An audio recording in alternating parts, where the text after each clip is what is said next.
Chapter 9. I have said that our study of the decadent sculptures brought about a change in our immediate objective. This, of course, had to do with the chiseled avenues of the black inner world, of whose existence we had not known before, but which we were now eager to find and traverse.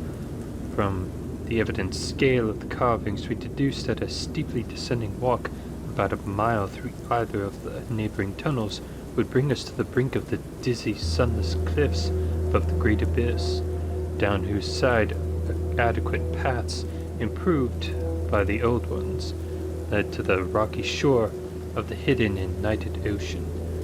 To behold this fabulous gulf in stark reality was a lure which seemed impossible of resistance once we knew of the thing. Yet we realized we must begin the quest at once if we expected to include it on our present flight. It was now 8 p.m.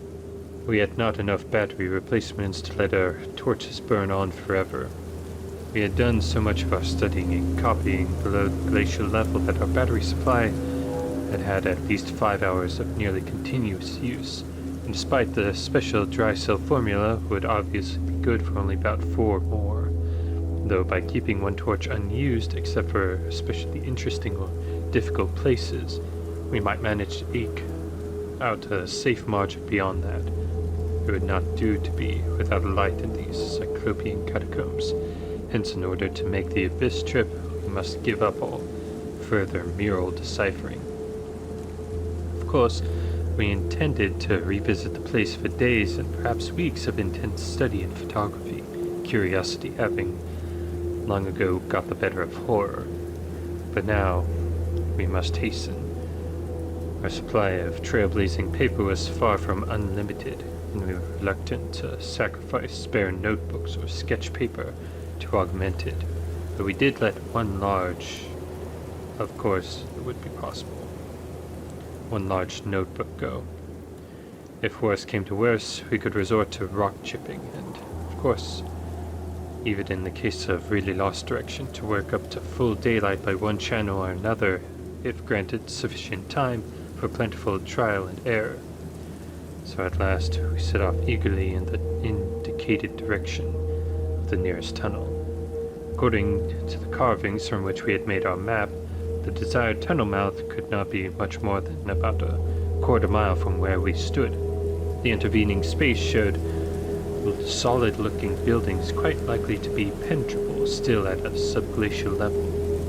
The opening itself would be in the basement, on the angle nearest to the foothills, a vast, five-pointed structure of evidently public, perhaps ceremonial nature, which we tried to identify from our aerial survey of the ruins. No such architecture came to our minds as we recalled our flight, hence we concluded that its upper parts had been greatly damaged, or that had been totally shattered in the ice rift we had noticed. In the latter case, the tunnel would probably turn out to be choked so that we could have to try the next nearest one, the one less than a mile to the north. The intervening river course prevented our trying of any of the more southerly tunnels on the strip, and indeed, if both of the neighboring ones were choked, it was doubtful whether our batteries would warrant an attempt on the next northerly one, about a mile beyond our second choice. As we threaded our dim way through the labyrinth, with the aid of a map and compass, traversing rooms and corridors in each stage of ruin or preservation, clambering up ramps, crossing upper floors and bridges, and clambering down again, encountering choked doorways and piles of debris, hastening now and then along finely preserved and uncannily immaculate stretches, taking false leads and retracing our way, in such cases removing the blind paper trail we had left, and once in a while striking the bottom of an open shaft through which daylight poured or trickled down. We were repeatedly tantalized by the sculptured walls along our route. Many must have told tales of immense historical importance, and only the prospect of later visits reconciled us to the need of passing them by. As it was, we showed down once in a while and turned on our second torch. If we had had more films, we would certainly have paused briefly to photograph certain bas-reliefs, but time-consuming hand copying was clearly out of the question. I come now once more to a place where the temptation to hesitate, or to hint rather than state, is very strong. It is necessary, however, to reveal the rest in order to justify my course in discouraging further exploration. We had wormed our way very close to the computed site of the tunnel's mouth, having crossed a second-story bridge to what seemed plainly the tip of a pointed wall, and descended to a ruinous corridor, especially rich in decadently elaborate and apparently ritualistic sculptures of late workmanship. When, about 8:30 p.m., Danforth's keen young nostrils gave us the first hint of something unusual. If we had had a dog with us, I suppose we would have been warned before. At first, we could not precisely say what was wrong with the formerly crystal pure air, but after a few seconds our memories reacted only too definitely. Then we tried to state the thing without flinching. There was an odor, and that odor was vaguely, subtly, and unmistakably akin to what had nauseated us upon opening the insane grave of the horror poor Lake had dissected. Of course, the revelation was not as clearly cut at the time as it sounds now. There were several conceivable explanations, and we did a good deal of indecisive whispering. Most important of all, we did not retreat without farther investigation. For having come this far, we were loath to be balked by anything short of certain disaster. In a way, what we must have suspected was altogether too wild to believe. Such things did not happen in any normal world. It was probably sheer irrational instinct which made us dim our single torch, tempted no longer by the decadent and sinister sculptures that leered menacingly from the oppressive walls, and which softened our progress to a cautious tiptoeing and crawling over the increasingly littered floor in heaps of debris. Danforth's eyes as well as his nose proved better than mine, for it was likewise he who first noticed the queer aspect of the debris after we had passed many half-choked arches leading to chambers and corridors on the ground level. It did not look quite as it ought after countless thousands of years of desertion, and when we cautiously turned on more light, we saw that a kind of swath seemed to have taken lately track through it. The irregular nature of the litter precluded any definite marks, but in the smoother places there were suggestions of the dragging of heavy objects. Once we thought there was a hint of parallel tracks, as of runners. This was what made us pause again. It was during that pause that we caught simultaneously this time the other odor ahead.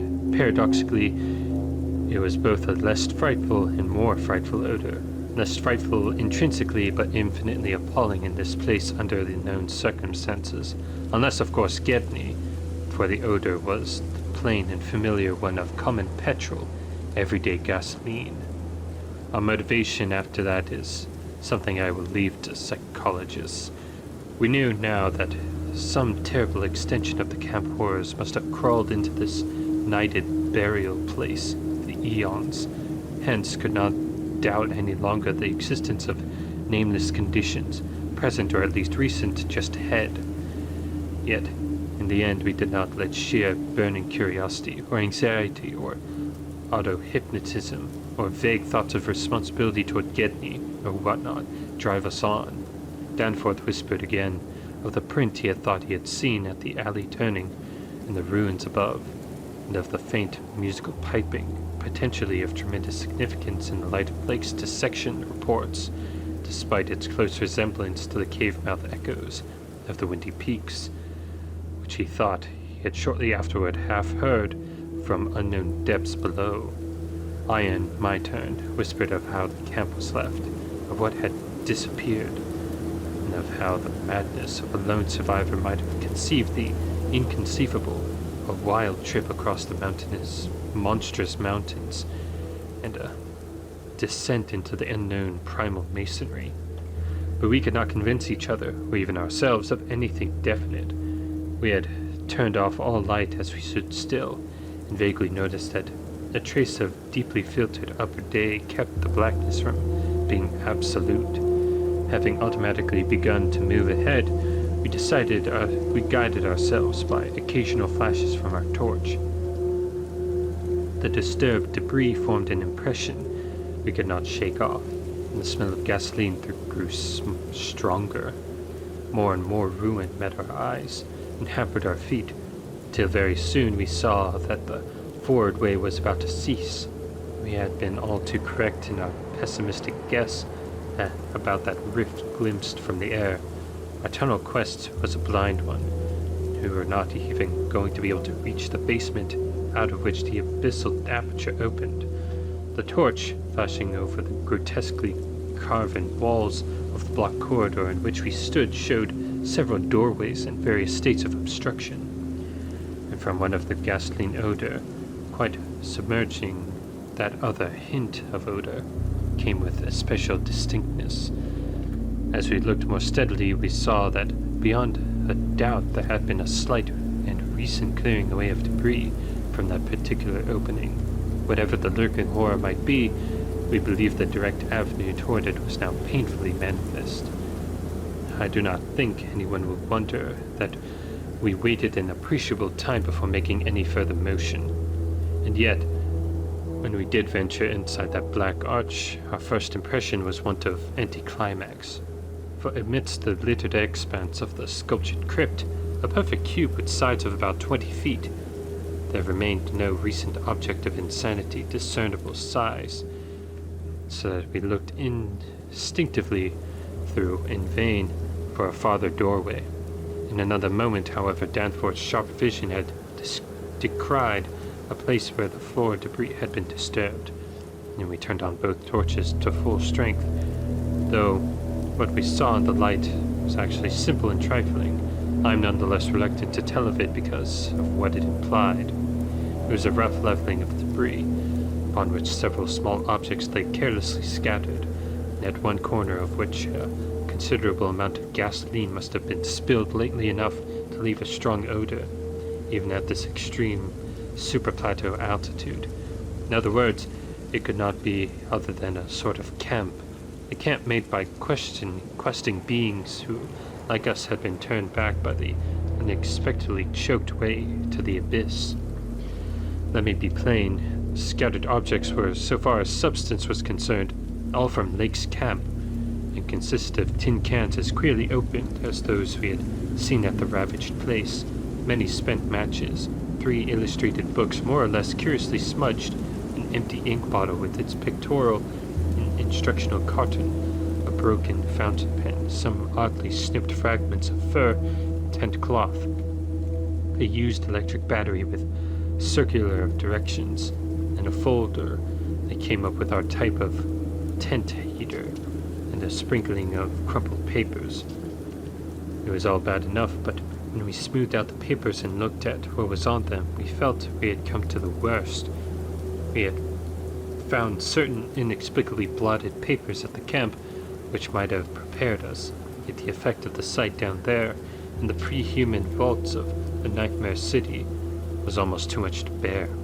A mad Gedney might have made the groups of dots in imitation of those found on the greenish soapstones, just as the dots on those insane 5-pointed grave mounds might have been made, and he might conceivably have prepared rough, hasty sketches, varying in their accuracy or lack of it, which outlined the neighboring parts of the city, and traced away from a circularly represented, by outside our previous route, a place identified as a great cylindrical tower in the carvings, and as a vast circular gulf glimpsed in our aerial survey to the present 5-pointed structure and the tunnel mouth therein. He might, I repeat, have prepared such sketches, for those before us were quite obviously compiled, as our own had been from the late sculptures from somewhere in the glacial labyrinth, though not from the ones which we had seen and used. But what this art-blind bungler could never have done was to execute those sketches in a strange and assured technique perhaps superior, despite haste and carelessness, to any of the decadent carvings from which they were taken, the characteristic and unmistakable technique of the old ones themselves in the dead city's heyday. There are those who will say Danforth and I were utterly mad not to flee for our lives after that.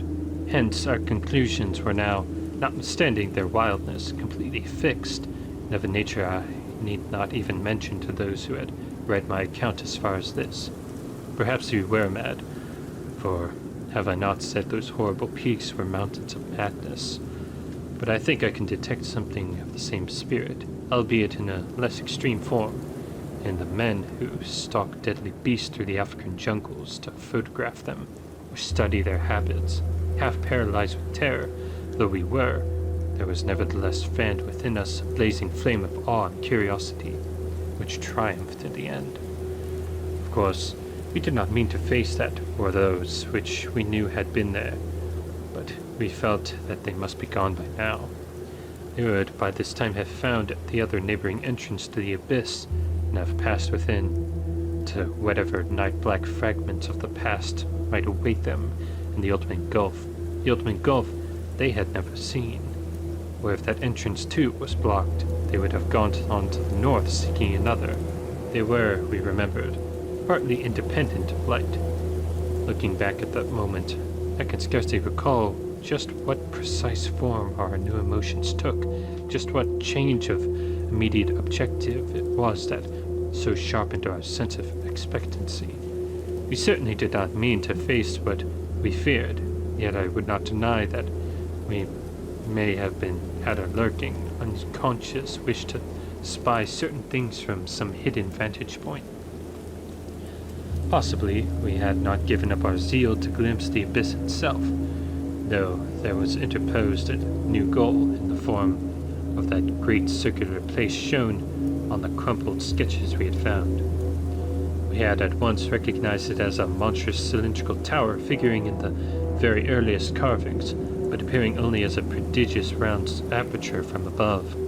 Something about the impressiveness of its rendering, even the hasty diagrams, made us think that its subglacial levels must still form a feature of peculiar importance, perhaps an embodied architectural marvels as yet unencountered by us. It was certainly of incredible age according to the sculptures in which it figured, being indeed among the first things built in the city. Its carvings, if preserved, could not but be highly significant. Moreover, it might form a good present link with the upper world, a shorter route than the one we were so carefully blazing, and probably that by which those others had descended. At any rate, the thing we did was to study the terrible sketches, which quite perfectly confirmed our own, and started back over the indicated course to the circular place, the course which our nameless predecessors must have traversed twice before us. The other neighboring gate to the abyss would lie beyond that.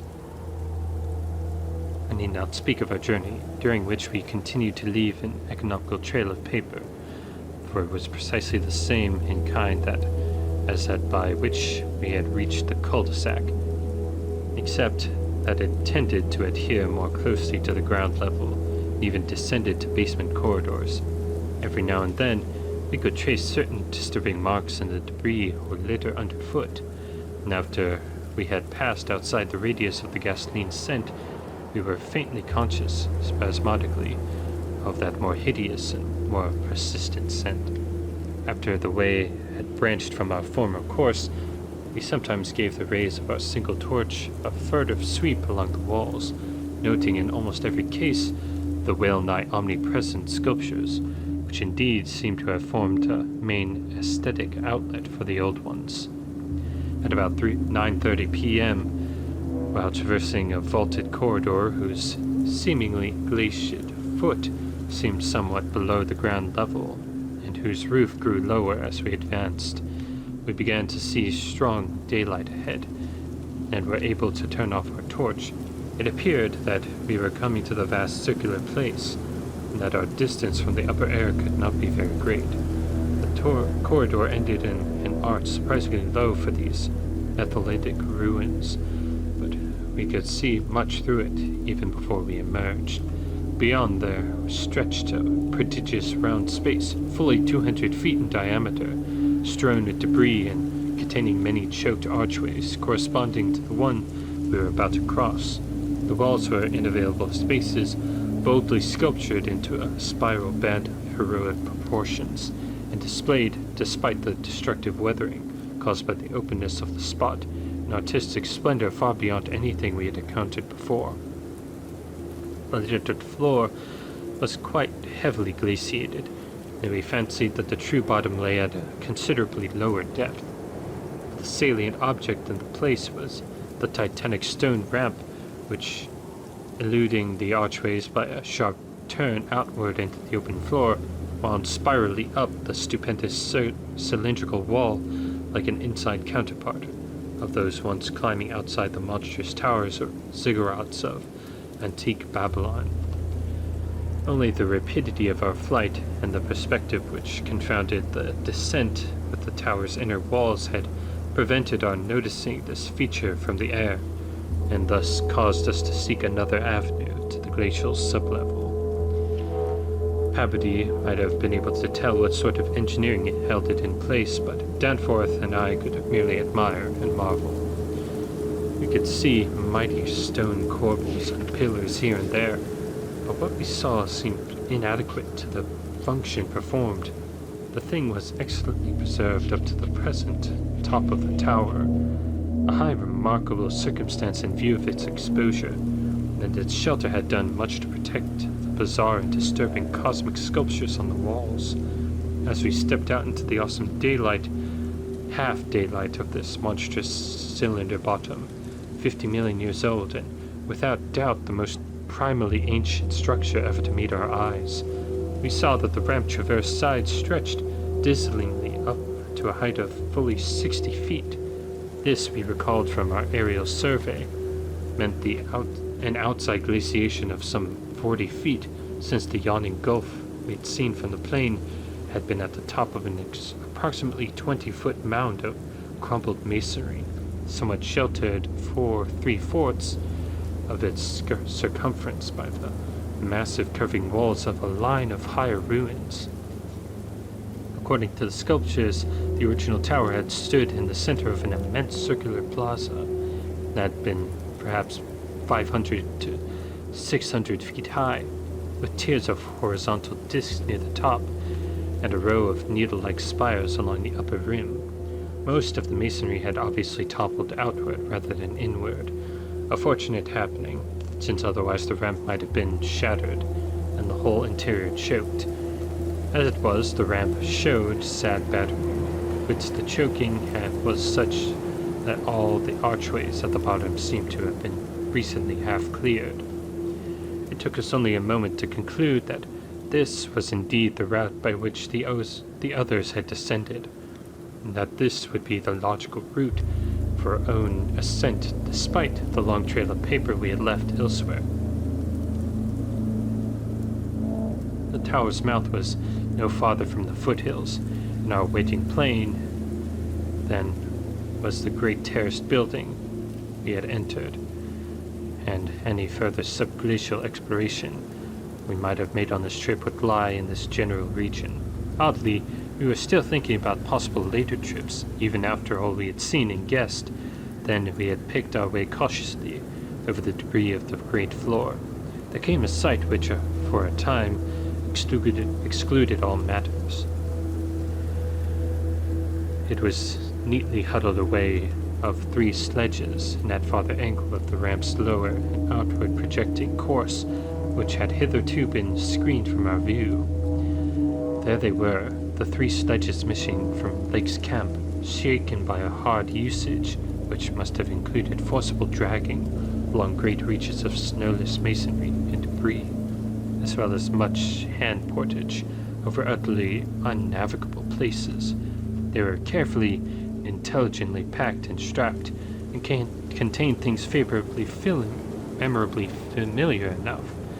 The gasoline stove, fuel cans, instrument cases, provision tins, tarpaulins obviously bulging with books, and some bulging with less obvious contents, everything derived from Lake's equipment. After what we had found in that other room, we were in a measure prepared for this encounter. The really great shock came when we stepped over and undid one tarpaulin whose outlines had peculiarly disquieted us.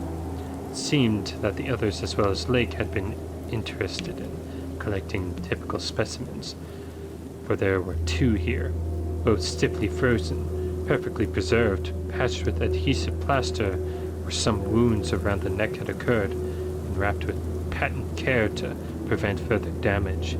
They were the bodies of young Gedney and the missing dog.